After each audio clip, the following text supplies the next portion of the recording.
A Kangaroo Fern production. Welcome to Gorilla Podcast, Fresheyes. Perfect timing, I think, because I started researching the news when I was going through late primary school, early high school. And I thought that was a great way of kind of getting in touch with my culture and my roots, especially going through those formative years, trying to, when you're going through your teenage years, you're trying to explore who you are and what you're all about. And I felt that really helped me, kept me grounded as a person and as a cultural identity about who I am. But that's how it all started. And then when I went through uni and I graduated from uni, I really saw the advantages of really honing in my creative skills. And it helps practice many things, not only just about how you talk, public speaking talk, but it also helps you formulate your thoughts, keep it short and concise as much as possible. Interview techniques, production skills, all that kind of stuff kind of blended in. And so I started enjoying the administrative side of things a bit more as well, and the production side. Do you agree that kids nowadays need to learn Tagalog as part of their culture? I think it's helpful to learn about the language. In an increasingly globalized world and everyone's interconnected, I think people kind of take that for advantage in the sense that they take that for granted. But the real work and the real rub is learning more about other cultures deeply. It's not good enough just to simply say, I can connect with someone on Facebook and we live in a globalized society. You got to really explore the culture, explore the language. There's even subtle differences between Filipino culture and Filipino-Australian culture versus Filipino-American culture. There's all these sub-genres underneath it as well. So it's important to really understand that and how your own experiences form who you are as a person, because everyone has their own journey about where they are as a person. And so learning the language is helpful. I wouldn't say it's the only requirement. And we've had a debate about this in previous shows as well, with different people, all walks of life, doing our broadcast. Not being able to speak Tagalog or Filipino, broadly speaking, does not preclude you from being a Filipino, and no one should ever make you feel that way. But I've heard so many stories, and I've experienced it myself, where if you're not fluent in Filipino, there are certainly Filipinos out there that will say you're not Filipino. So I'll make that slight distinction there. As well? Yeah, it was originally born from isolation, in a sense. It was that constant wave of, I guess in Adelaide and Australia generally, Filipinos didn't come in a wave. Like with the Vietnamese migration, it mostly predominantly came from the Vietnam War. Filipinos have just consistently been coming to Australia over a period of time. But during the 80s and early 90s, it came from a place, Radyo Filipino came from a place of providing information from the Philippines into Adelaide. It's now evolved into a blended mix. We still talk about what's going on in the Philippines, but we also talk about Filipino Adelaidean events as well. And we've got our own kind of subculture as well. So it's kind of evolved into our own hyper-local events and mixing it with Filipino life as well. So the Radyo Filipino, so that you have 2 programs. So can you tell us about this program? 3 programs. 3, sorry. So we've got a 1-hour program on Thursday afternoons. That's called Halo Halo Special. And then we've got a morning program from 8:30 to 9 a.m., a 30-minute program. And that's just a general mixed interest kind of show, just updates, light music and entertainment.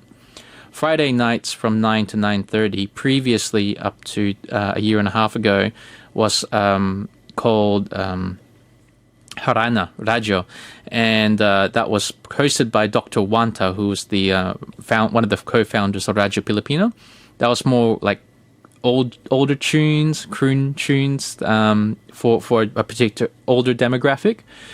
Since then, I've established Bakara Radio, and that's more for a younger audience, but also people that are not necessarily born in the Philippines, but maybe born here, but are interested in Filipino culture as well. So that's the 3 in total.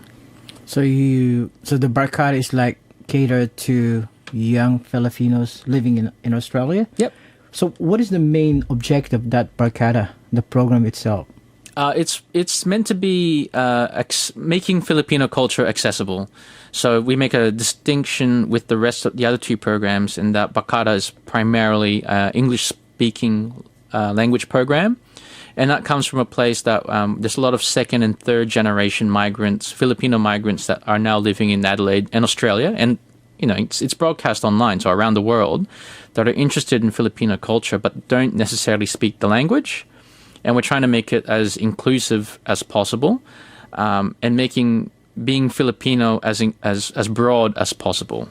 And I guess what we're trying to say is we're trying to preserve the culture. And yes, we're trying to preserve the language and our interest in music. But first of all, get them interested. And being Filipino is quite interesting. And that's what we try to celebrate on our show. On the Tree Show, what do you think is the social impact to everyone, this type of program? Well, they all have different target audiences. So the Thursday program, I would say the biggest social impact and one of the biggest compliments I've ever heard about the program on the Thursday is that there's a lot of workers that listen to that Thursday program.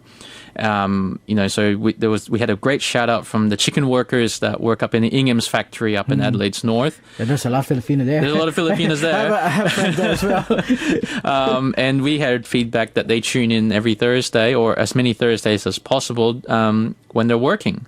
And I think that's one of the biggest compliments you can ever get because you know that there's people listening, but they're also listening intently and that they find it relevant enough so that they tune in regularly. And I think what they find most useful is that we play music that they find either nostalgic or we play new songs that they may not have heard of that's from the Philippines. So that's pretty useful. Sunday's a good one because it tends to be like an older demographic that listen in and they're very loyal listeners. And the Friday program, it's still early days, but one of the things that I would like to do with the Friday program is really reawaken people's interest in being Filipino. So I'm thinking of someone that's maybe half-half or have been shunned from the community because they don't speak Filipino. Because everyone's got, I know it's a very specific targeted audience, but I've been through it myself. Everyone's got a tito or a tita or a relative or family friend that says, oh, if you can't speak Filipino, I'm not going to bother with you. And I really want that Bakata Radio program to really reach out to those people in particular and say, look, you are Filipino. It's okay. That's a great mission. Because a lot of Filipino now, once they migrate here, some of them forgot who they are. Yeah. So that's a good program. So aside from the Tree program, do you have anything planned in the future for our Filipino community? Yeah. Thinking of? I think one of the biggest missions, the broad mission in my mind, is to get representation in media in general. And when I look on TV, print media, online media, within an Australian context in particular, you don't see many Filipino Australians out there, and or Asians in general. And that needs to change because it's not truly representative of who we are as a country. And that's one of the biggest missions that I would like to really focus on, whether that's in the media or in any leadership position. I think broadcasting, community broadcasting, helps develop those skills for leadership.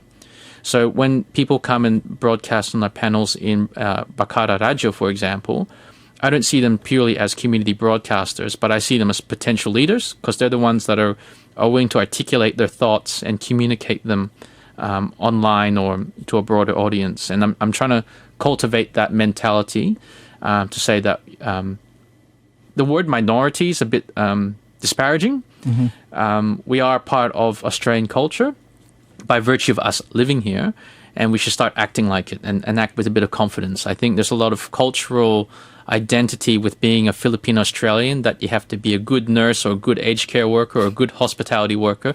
Nothing wrong with those industries, but we shouldn't shy away ourselves from being considered the best or leaders or that culture of excellence and celebrating ourselves. We don't do that enough, I don't think.